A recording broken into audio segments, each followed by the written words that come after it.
Hello, everybody, and welcome to another episode of Ask Jameen.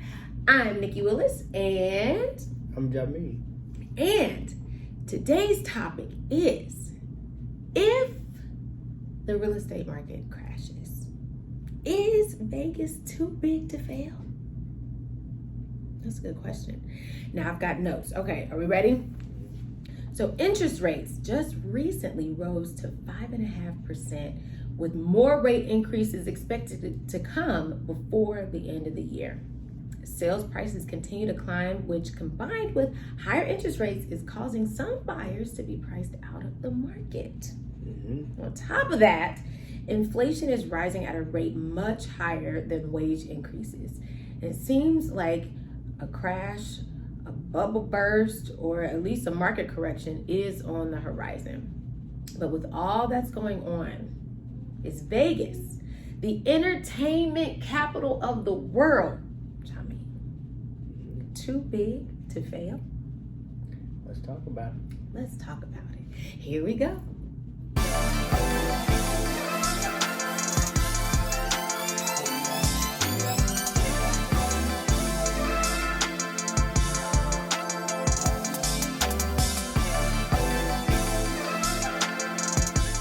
So before we get into this very heavy topic, which thank you guys so much for being here, we want to remind you to make sure you subscribe, hit that button right there down below, and make sure you hit, what are you doing? It's a fishing reel, like you fish. Like a reel. I'm sending the fishing reel out, and then I'm reeling in the subscribe button, which is right there.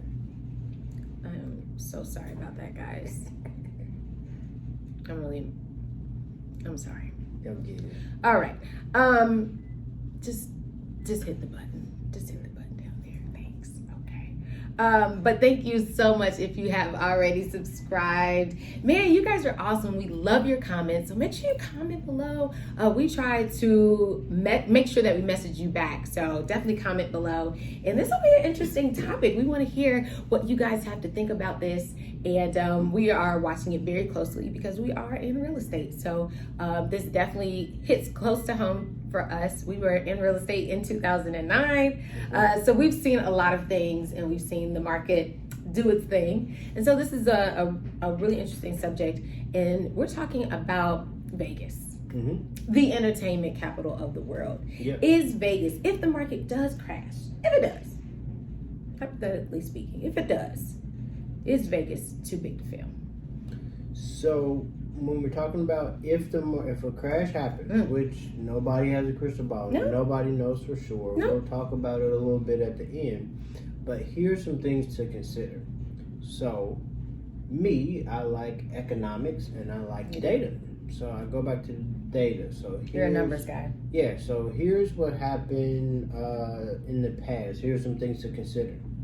So when the market crashed before 2009, Vegas was one of the cities that got hit the hardest because Vegas is still and still is a fairly new city. You know, it wasn't built in 1899. So we had a big growth. 80s, 90s, early 2000s. Vegas was basically built and got more established. If we look at history, Vegas was hit one of the hardest as far as when the market crashed before. Another thing is to consider is if you fast forward all the way to what recently happened, it didn't cause a crash, but when COVID happened and the pandemic happened, our whole city was shut down.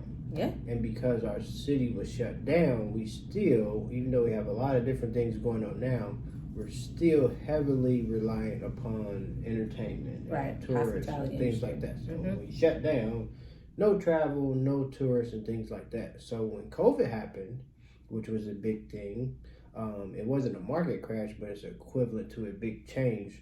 We had the highest unemployment rates in the country. We were like number one, teeter-tottering between number one and number two. Yeah.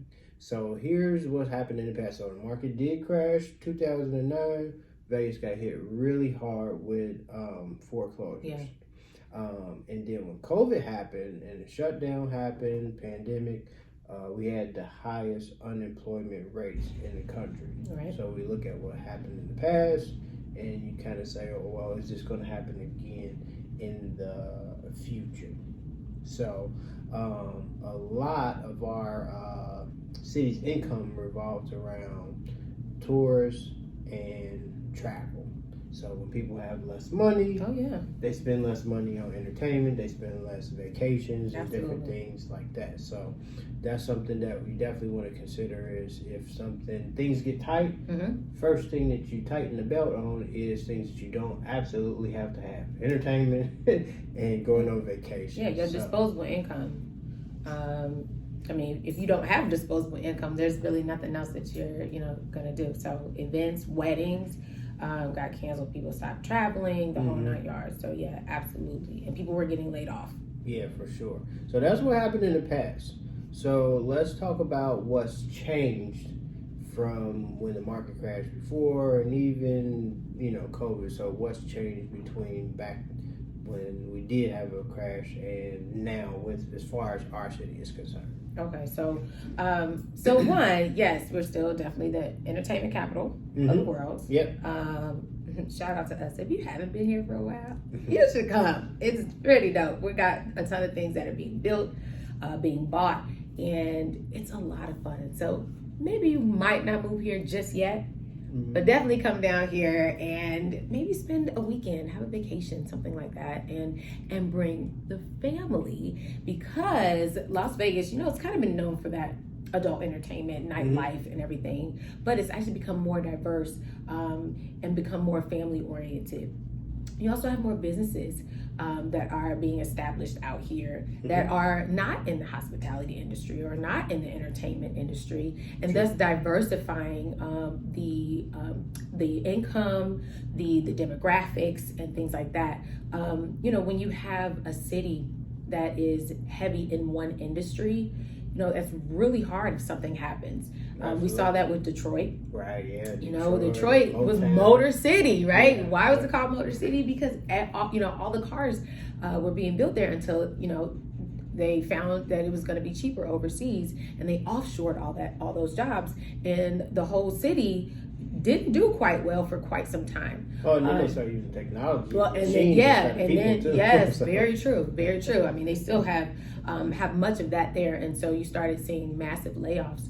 When you see that in coal mining towns, when they're done, mining the coal from there, then what else does the town do? So I think Vegas is doing a good job of understanding, hey, we can't only be nightlife or entertainment or hospitality.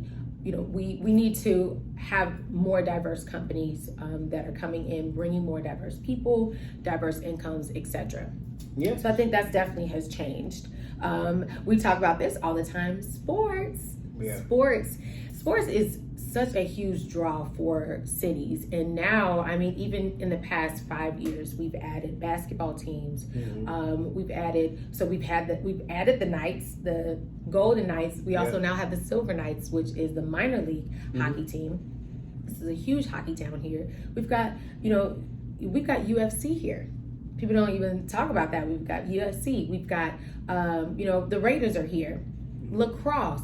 I mean, the Aviators, the baseball team. We're looking at getting another MLB team here. So and being primed and prepped for an NBA team. Yeah. So the next 5 years are going to be pivotal, I think, for this city.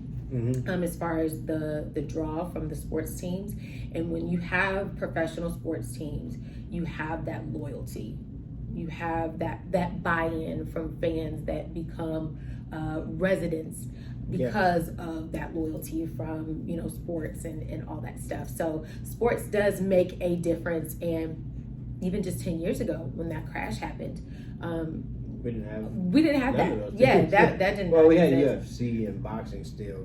But all these teams and sports and things like that have come in the past about 5 or 7 years. Yes. So we watched that. Any city that has a sports team makes it more balanced, especially when you have like heavily relying on tourists. Of course, people come from out of town to these sports, But you take like where we come from, the Midwest. You know, even though the team sucks, people still gonna root for it. Or go to the Browns game. They're gonna go to where they're not the Cleveland Indians anymore.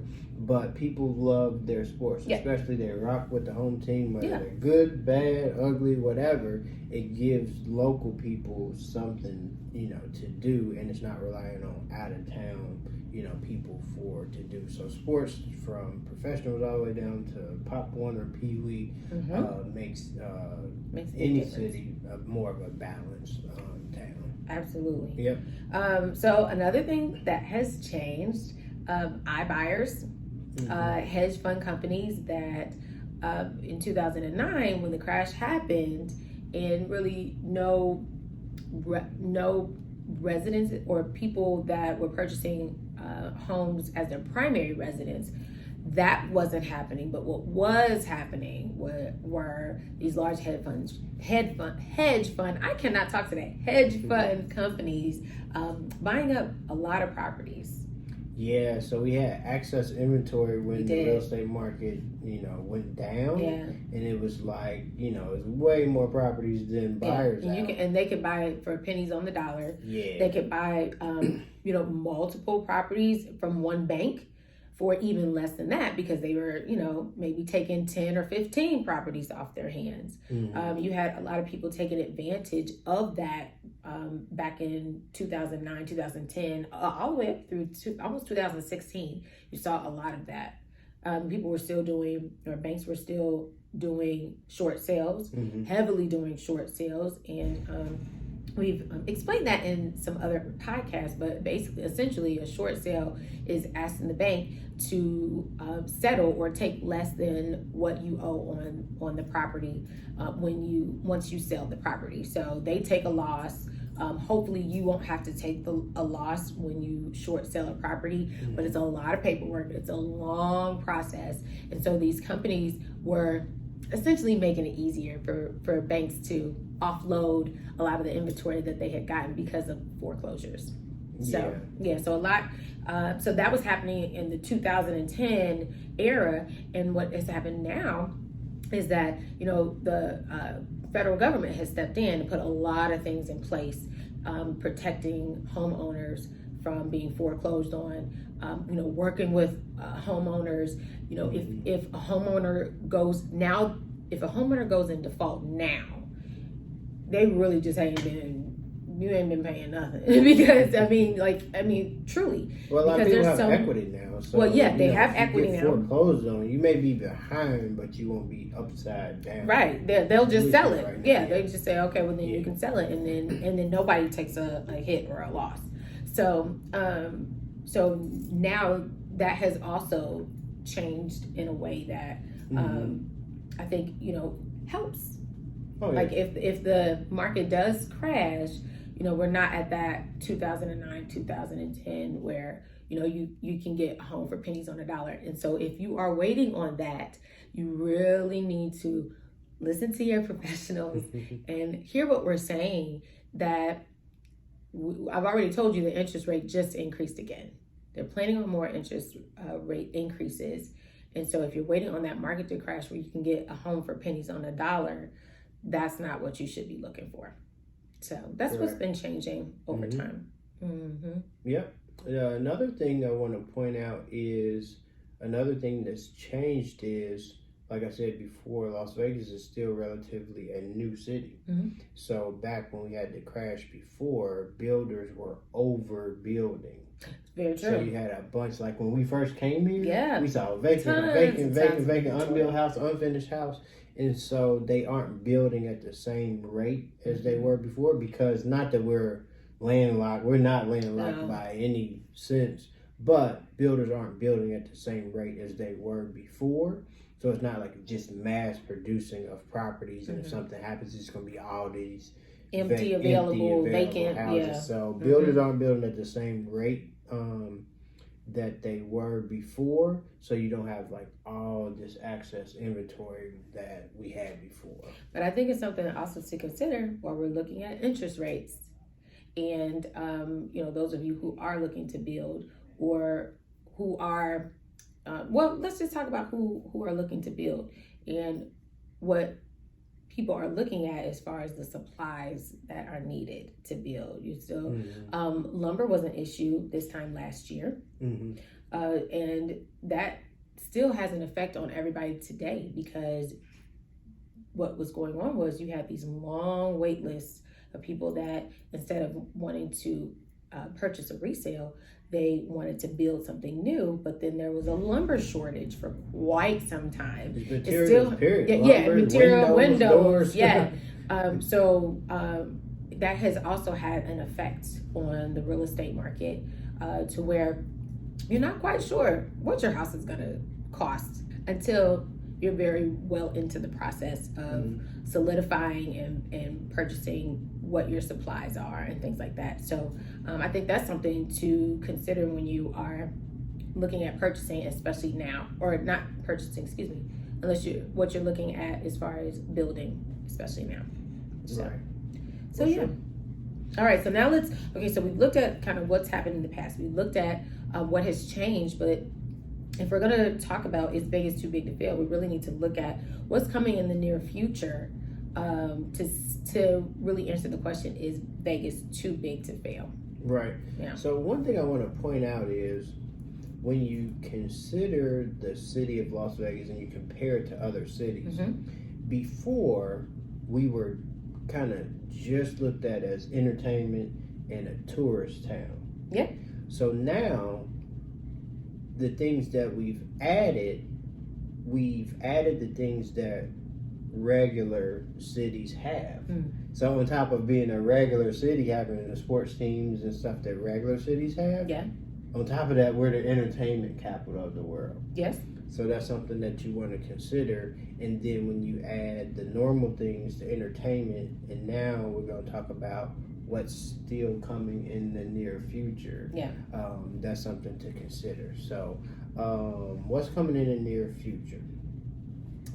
We have, it's part of the Venetian, it's called MSG Sphere, and it's shaped like a huge dome. Yeah. So that is coming. It's currently being built. I think it'll be done next year. I think so. It's a music and entertainment venue where you can have concerts, you can have entertainment, and it's part of the Venetian, and it's right in Paradise, right by the Las Vegas Strip also. So in addition to these things that draw tourists and it's entertainment and things like that, you also have to think it's a huge source of employment, because they need employees to run their place, all the way from CEOs to managers to janitors and everything in between. So it's a source of employment, you know, and it just adds to our already our capitalism and our economy in the city of Las Vegas. So that's coming. That's already in the works. Yep. I posted about another building that's being built in the Blue Diamond area that is going to be a basketball arena, I believe.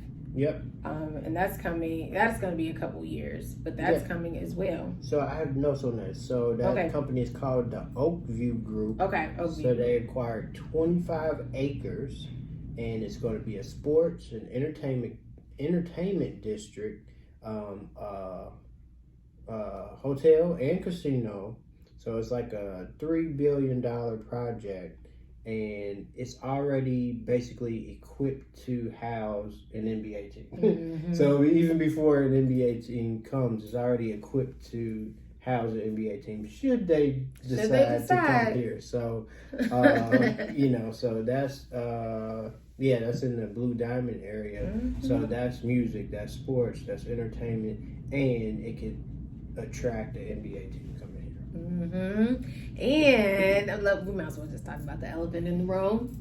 And that elephant in the room is short-term rentals. Y'all know we've been talking about it. If you have been watching any part of Las Vegas news or anything like that, you know that July 1st, short-term rentals will be legal for the entire city of Las Vegas.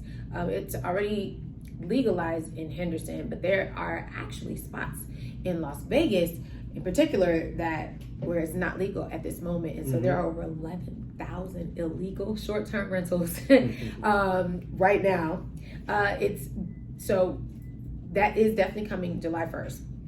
Right now, what is going on is city council and investors and residents are kind of going back and forth deciding on what the proposed rules and regulations are going to be. Right. Some are very favorable for investors, some not so favorable. Some are favorable for residents, some not so favorable. So we're definitely keeping an eye out on it. But just the fact that short-term rentals will be legalized, and they'll be paying taxes. As a matter of fact, hospitality taxes, which are a lot higher, and it'll be passed on to those who do stay there.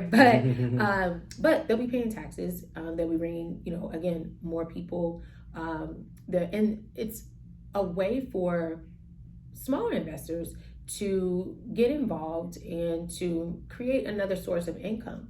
So people are very polarized on this topic, and some people are on the fence about it. But I think if you are looking to get into real estate on any level, I think it's definitely something to consider.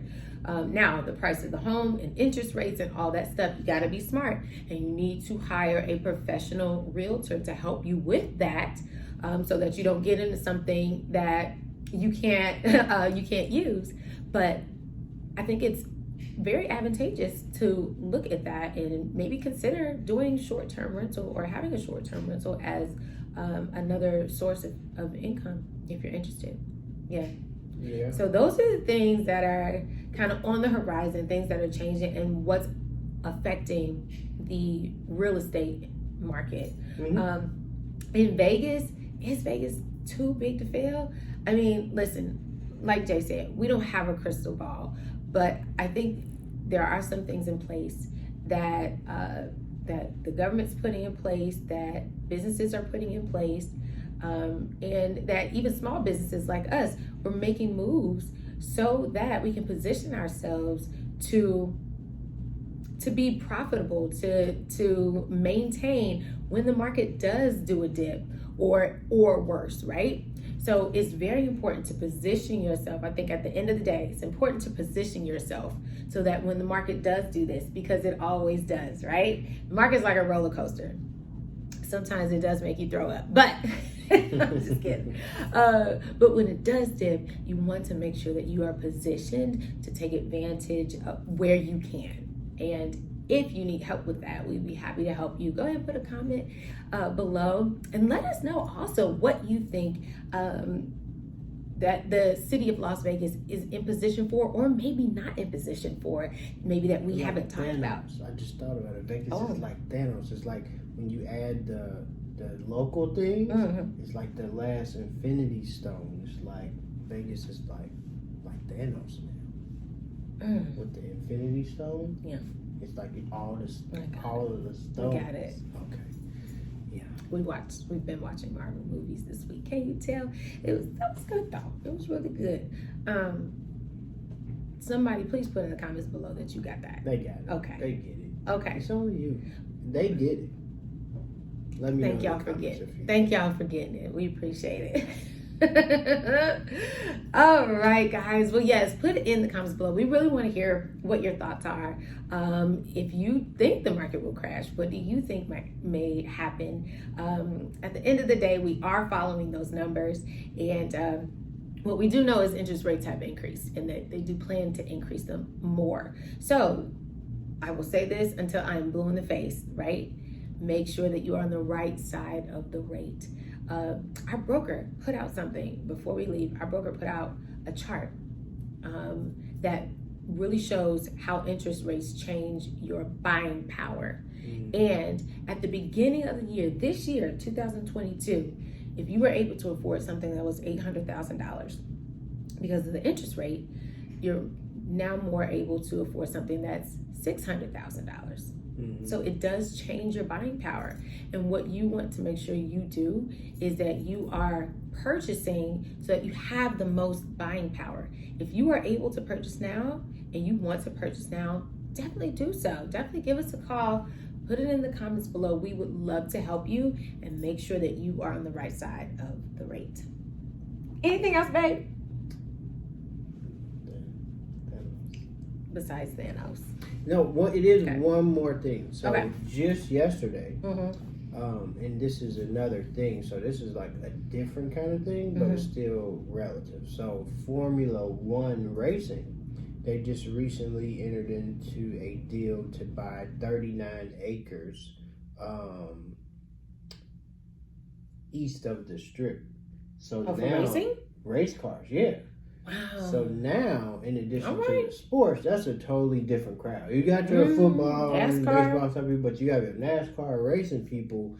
That's a totally different demographics of people. That's like basically having like the Kentucky Derby, having the Derby or something like that here also. So wow. Yeah, that's a whole another thing that, if they get added, the more the merrier, I say. How about that? The more the merrier. The more the merrier. And if you want to move to Vegas, we would love to help you. Go ahead and put it in the comments below, or you can hit us up at thewillisteamlv.com.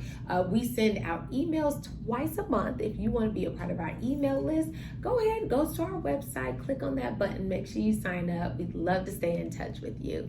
But for now, make sure you have a wonderful week, and we will see you next time. Bye.